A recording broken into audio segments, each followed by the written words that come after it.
Hi, and welcome to the Bible Tribe with Seeing Deep Ministries, where we see deep in a shallow world and overcome the battles of the mind with the Word of God.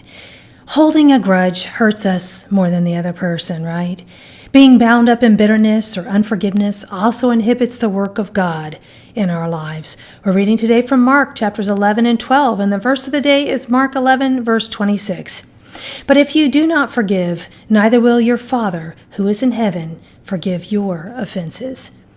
In context, we begin our reading today with Jesus' triumphal entry into Jerusalem on a donkey. Then Jesus drove the money changers from the house of God. Some people were not so happy then. As Jesus taught his disciples about the effectiveness of prayer in the wake of the fig tree dying within one day of him cursing it, Jesus told them their prayers would be effective if they would forgive others. Reading in a bit more context, in Mark 11, 24 through 26, therefore I say to you, all things for which you pray and ask, believe that you have received them, and they will be granted to you.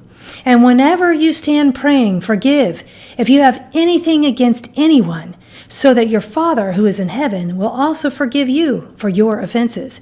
But if you do not forgive, neither will your Father who is in heaven forgive your offenses.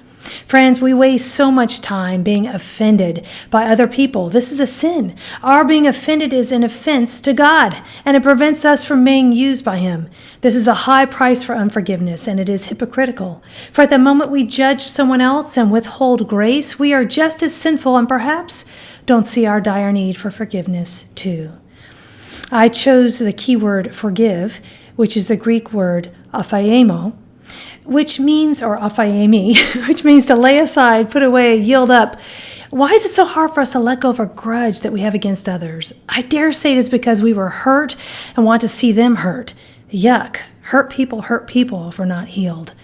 The thought of the day, forgiving others sets us free. An application, we can let go of unforgiveness when we realize God forgave us. When we don't forgive others, we are held hostage to bitterness. Go with God and His precious word, friends. Tune in tomorrow as we head back into the book of 2 Corinthians.